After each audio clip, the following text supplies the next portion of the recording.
Welcome to this year's Deloitte Digital Agenda 2020, and this is a streaming edition this year.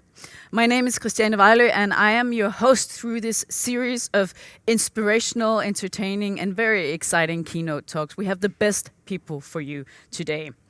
On digitalagenda.dk, you can find a link and follow this program. You can also find the code. I can tell you it is DA2020. And if you want to watch later, you can also do that. We're leaving the content up at least for a while, so do it fast. Make sure you watch all these talks. I can tease a little bit about who you can get to hear in these talks. It could be, for example, Duncan Wardo, former VP of Innovation and Creativity at the Walt Disney Company. It's Tom Goodwin, awarded #1 voice in marketing on LinkedIn and author of Digital Darwinism. Then it is Samuel West, founder of the Museum of Failure, and Linda Lucas, programmer and storyteller. But the title of this session that we're coming into now is Connect Everything. How a postage stamped size computer is accelerating the shift from supply chain to demand chain. So get ready for a piece of the future. Imagine a postage stamped size, battery-free, Bluetooth tags powered by harvesting energy from radio waves. I think it sounds like something out of a science fiction movie, but it's a product coming out of Wiliot, a semiconductor company connecting people and products. And the man to tell you about this is the author of Beacon Technologies, the presenter of Mr. Beacon, it's a podcast, and a senior VP at Wiliot, where he's responsible for applications, engineering, product management, marketing, and business development. It is my pleasure to introduce to you Steve Statler. Stage is yours, Steve. Wonderful. Well, first of all, it's a real privilege to be on stage here at the Deloitte Digital Agenda session. It's obviously very unusual circumstances, but we see Deloitte as being a very special company with respect to what we're doing, which is very disruptive. We believe it's going to change the way business is done. And when you do something like that, it's really important to have help for companies that are trying to absorb this technology, who can help with the strategy, who can help with the process, who can help with the technology. So before I go into a lot of the information about what Wiliot is doing and what the impact is on the economy and the companies that adopt this technology, I'd like to have some fun with you and indulge in a thought experiment. So imagine someone has just given you a superpower, and that superpower is to have the ability to see radio waves. So maybe not the superpower that you're hoping for, but bear with me for just a minute. So you're looking around, you're looking around maybe sitting at home or in your office at your monitor. As you gaze around the environment that you're in, what do you see? These radio waves are colorful, so you probably see a rainbow of color. There's a rainbow of color streaming in through the windows as the FM radio, the digital television, the cellular radio comes in. You look at the Wi-Fi access point, there's a halo of color that is coming from that. And then you look around your own body, maybe the watch that you have has got radio energy streaming from it. And then, of course, your phone has multiple radios, so that's exploding with color.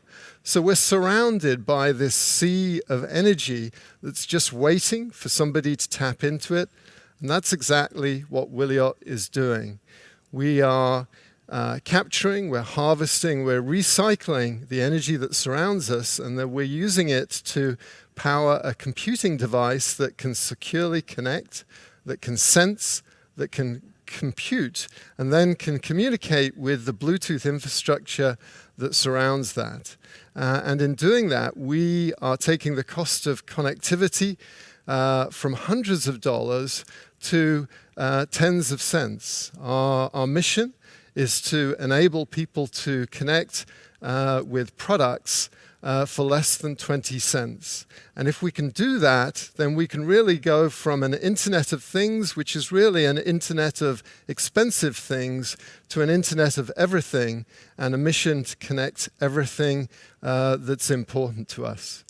When we do that, it changes everything. It really changes the way business is done. And so in this presentation, what I'd like to do is to explain to you how we're doing what we're doing, how it works, what it will look like, but then more interestingly and more importantly, what it means to the businesses that you're running, what it means to us as consumers as we change the way things are made, the way they're distributed, the way they're sold, the way they're used when we own them, and also the way they're recycled. So this is a big idea. Wiliot is a cloud computing company. We're a semiconductor company. What we're doing is challenging, but we have some great support from some wonderful investors. So some great financial investors, but then strategic investors that cover a really broad range of companies. On the semiconductor side, it's Samsung and Qualcomm. On the e-commerce side, it's Amazon and Alibaba. We have M Ventures, which is the investment arm for Merck, the German pharmaceutical company. We have on the shipping side, Maersk. These applications will impact global supply chains. On the telco side, it's Verizon and NTT Docomo. And then Avery Dennison, who are the largest maker of RFID tags in the world. They're synonymous with labels, and what we're making will manifest itself as a sticker, a tag, as a label.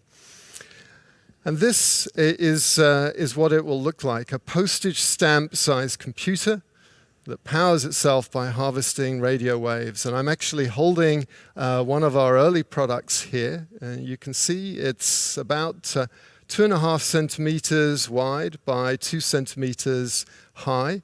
The production versions will actually be smaller than what I'm holding in my hand now. But we're now making production silicon. And the way this tag works is the antennas on the side are capturing radio frequency energy in the 2.4 gigahertz spectrum. So that's the part of the spectrum which is used for Wi-Fi and Bluetooth. So the energy comes in on the wings of that hornet that is what our product looks like. And then the antenna at the top is used for broadcasting.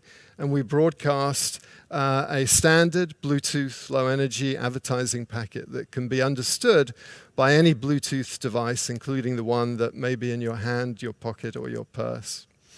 So what we're doing is about more than just connectivity. It's about having a computer device that has memory. It has 3 cores. It's an ARM processor. It can be programmed. And what we're doing with this, or one of the things we're doing with it, is to sense. And there's a broad set of sensing functions that are possible with this product, but our short-term focus is on temperature, on something called pickup, and open and close detection. So temperature, I think, is fairly obvious. There are many things that we care about where temperature is important. They're for cold chain, around food, around medicine. If we can measure the temperature of products as they flow through the supply chain, then we have the opportunity to extend the life of those products, to avoid consuming products that are bad. And generally speaking, our goal when we work with partners in this space is to extend shelf life. If we can extend the shelf life of food on the shelves of stores, then that can add up to hundreds of millions of dollars of savings. It can save a lot of waste as well, which is very important as we look at climate change. This pickup sense is very interesting. So this is the ability to detect the movement of a product that is tagged with one of these Wiliots, as we call them. And if we can do that, we can start to measure engagement. We can measure engagement with products on shelves. We can measure engagements with products when they are at home. And we'll be talking about why that's important and what you can do with that. And then lastly, opening and closing is very interesting for tamper detection. It's very interesting to trigger unwrapping experiences. And it's very interesting if we are looking at changing the behavior of interactions with products based on whether the product has just been delivered or if we've opened the box and we're unwrapping it. So before we get into some of the applications of the technology, I'd like to pull back the curtain and explain to you a little bit about how this technology works. And at a high level, it's actually very simple. We can harvest energy from all sorts of radio waves, and there's many kinds of radio waves that surround us. We can harvest from 2.4 gigahertz, which is the spectrum that's used for Wi-Fi and Bluetooth. That's what this tag is doing that I'm holding. But we can also harvest energy from cellular signals, the cellular signals that your phone is broadcasting.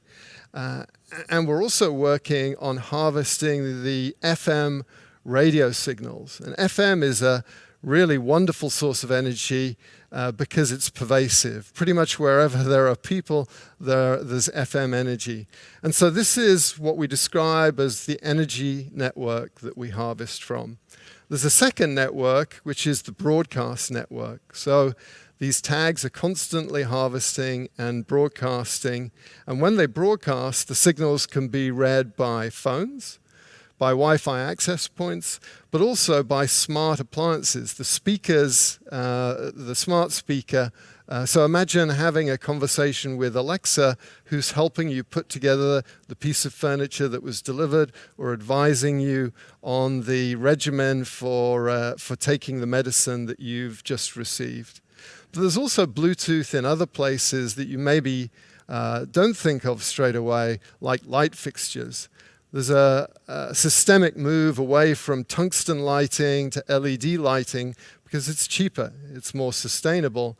Those lighting fixtures are actually talking to each other very often over a Bluetooth mesh. So this is a great source of energy, but it's also a source of communication for products that are tagged in this way. So we get the energy from radio waves, and we're broadcasting Bluetooth, and we're talking to appliances, but it doesn't just stop there. The signal goes up into the cloud. Why does it do that? It goes into the cloud because that's where we do a lot of the sensing. We describe what we do as sensorless sensing. We don't have bulky sensors in this. This is very low cost. Our goal with these tags is to sell something like this for less than 20 cents. We're already selling them for significantly less than $1, and that's just with version 1 of our product. But one of the reasons why we can keep the price so low is that the sensing is done in the cloud, the sensing of temperature, the sensing of movement, but also another key thing that's done in the cloud is decryption. Imagine these tags in your clothing, in your drinks cabinet, in your medicine cabinet. You don't want anyone to be able to spy on you, to track you, to know what your consumption habits are, unless you're authorizing them for a good reason, because they're your doctor or because you want to find your jacket that you might have left in a taxi cab. Then maybe you're happy for other people to be able to read this out, but it has to be something that you control, something that you opt into.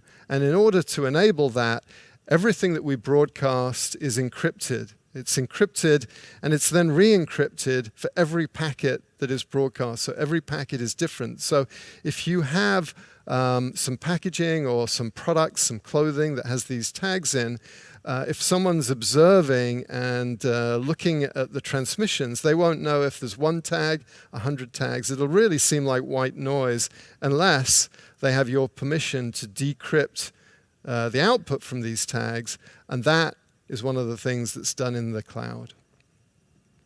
So from this, hopefully you have a sense of how this works, and it starts to become evident that what we have here is this very interesting hybrid of Bluetooth technology on one side and RFID tagging on another. We're like this weird child. We have a Bluetooth mother and an RFID father, and hopefully we are inheriting the best from both of our parents. And what are those strengths and what are those weaknesses that we avoid by having this hybrid of technologies?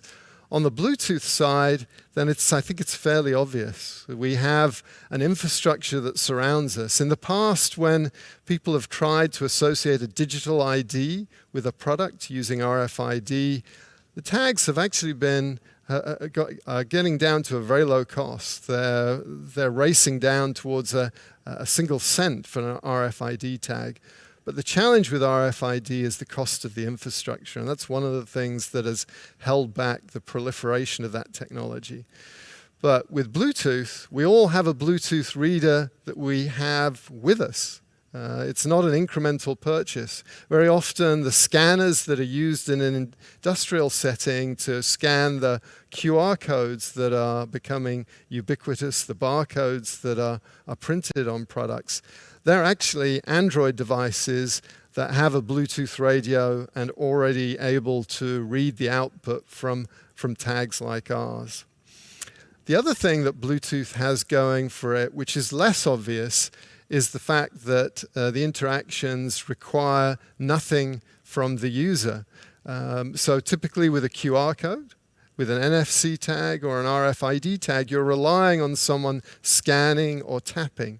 And any time that you're asking either an employee or a consumer to do something, that's when the challenges appear. What we've seen with Bluetooth is the conversion rate, the ability for someone to read a tag that's Bluetooth is 50 times better than in an environment where you're asking a consumer to do something. And the reason why you don't have to do anything with Bluetooth tags is because your phone's already listening for those signals. It has to, because your phone has to be ready to talk to your car radio and your watch. So the radios are already turned on. If you turn them off, then the operating system will actually invite you to turn them on again because they're very efficient. And this ability for a phone to listen to a tag, even if the app is not running, even if the phone's been rebooted, is tremendously powerful. And if you can increase the conversion rate by more than an order of magnitude, then the ability to join the digital and the physical increases because you're not requiring the user to do anything. And this isn't just relevant in consumer applications, it's very relevant in industrial applications where you want to make sure that everything that's being loaded into a distribution vehicle is scanned, and that can be done without having to have the employee to remember to actually scan it. All right, so hopefully now you've got a sense of what this technology is. Let's talk about what this means and what the impact is. And we think the impact is going to be quite profound. We're very used to an ongoing increase in efficiency in our supply chains. But if we can tag everything and connect everything to the internet, then we believe this is going to accelerate something that's already happening, which is a move from supply chains to demand chains. And we'll talk about what that is in detail. But the net is that this can save hundreds of millions of dollars for companies, and it can drive increases in revenue. And I'm going to use 3 examples to hopefully convey what that means. We talk with demand chain, this move from supply chain to something that is more precise, that's more efficient. We talk about demand signals. And one of the most significant demand signals is avoiding this. This is a shelf with a gap in it, and no retailer likes that. The reason why they don't like it is that it impacts sales. If you don't have the product that the consumer wants, then that will depress sales. If you have the right product, if you have the product that someone didn't even know that they wanted, but it's there in front of them, then you have the opportunity to drive a lift in sales. And the reason why this battery-free Bluetooth technology can help avoid the out-of-stock situations is that you can tag items in the store in a way that allows you to have a real-time view of what's in stock. So in the old days, they used to shut the store down, they'd do a stock check, and you would have a snapshot of what was in stock maybe a month ago. Now, with RFID technology, that's got a lot better. And so maybe your snapshot is just a couple of days old. But if you have an active Bluetooth transmitter that is attached to every product in the store, then you have what we call continuous inventory. Continuous inventory is a real-time view of not just what's in the store, but where it is in the store. So if I know what's in stock, where it is in stock, I can help people find the product. So very often you know that the product's in the store, but what aisle, what shelf is it? How can I find someone that helps me find this thing? And of course, shopping apps are starting to fill that gap. But a shopping app is only as good as the data on what's in stock and where it is. And if we have an active radio that's associated with products, then we can not only have the product there because we've got a demand signal that is real time that's telling us that our stock is running low, but we can help people find that. And so we're more likely to drive that lift in sales. And if we know exactly what's in stock and what isn't in stock, we can actually run a leaner supply chain. So we can have less buffer in our depots, less product in distribution vehicles, while still having everything that the consumer wants in the store. Now, it's very easy to say that, but this is quite a profound change. And this one thing can account for hundreds of millions of dollars of capital on the balance sheet of not just a retailer, but a brand. If you think about it, brands have really been in the dark as to the sales of their products. We have clients that have gone from having a view that is maybe 2 or 3 weeks old about what was sold in the stores of their retail partners to having a real-time view. So imagine you're not the retailer, but you have a display rack in your retail partner's store and you're a brand. If you put tags on the products, you can suddenly see sales as they happen. If you can see sales as they happen of your product in someone else's store, then you can reduce the amount of inventory. You can actually have smaller delivery vehicles that go from running a milk round to distribute your product. A milk round is where you go to every store, whether they need you to go there or not, to only going to the stores that have the danger of a gap on the shelf where the product needs to be replaced. So smaller vehicles, shorter runs, less product in the vehicle, but more product on the shelf, which is where it needs to be.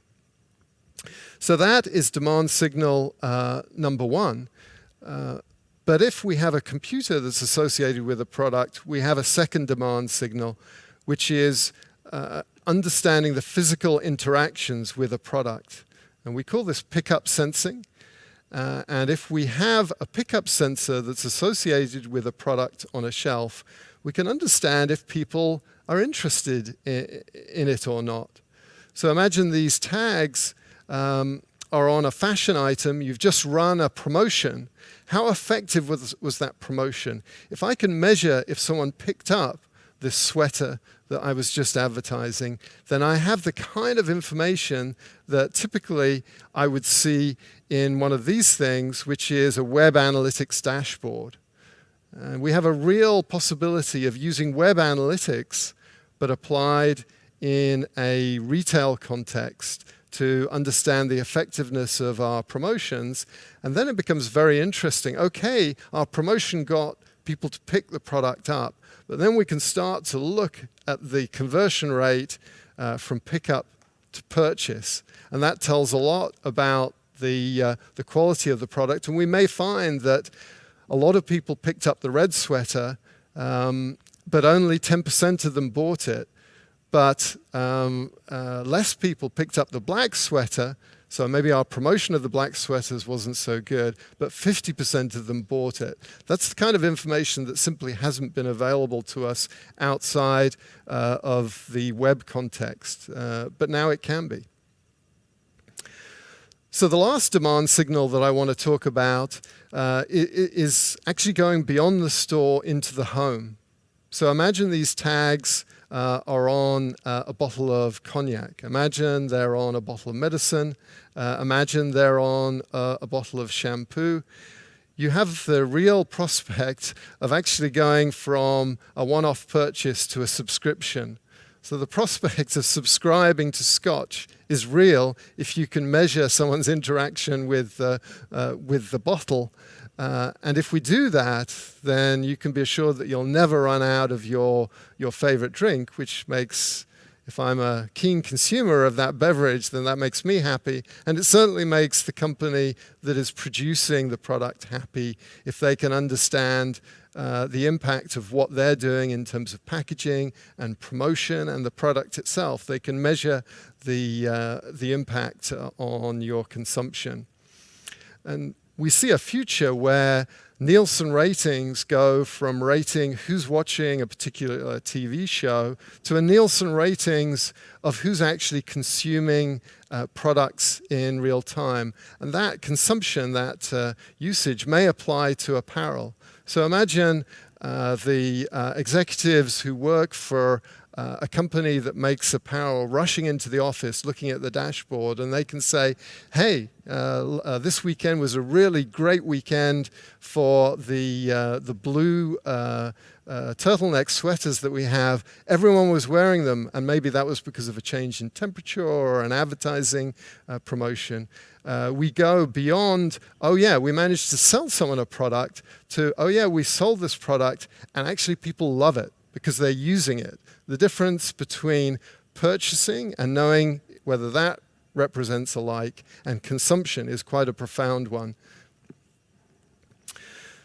So hopefully you're starting to get this sense that supply chains can change because we're getting a demand signal that is transforming from a system that was based on guesses. Because let's face it, a forecast is an educated guess about what we need to make and produce and push through a supply chain. With the demand chain, then we're getting real-time signals that tell us what's in the supply chain, where it is, what's on the shelves, what people are engaging with, and then what people are actually using at home. And if we can do that, we can significantly reduce the capital employed, and we can start making the products that not just sell, that are being used. And this has some very interesting applications from an environmental perspective, which I'll come back to in a second. There are many, many things that we can do with this technology. One of the drivers of the use of this technology is a phenomenon called serialization. And we're all used to the VIN number, the unique number on our car. With high-value pharmaceutical products, we understand that some of these are being given a unique serial number. It's a move from products being described by SKUs, stock keeping units, to every instance of a product having a unique identity. And this is happening now in the world of apparel. Ralph Lauren announced that they were giving every polo shirt a unique number. Why would they do that? Why would you want to know the difference between one red polo shirt and another red polo shirt? Well, there's lots of good reasons for doing that.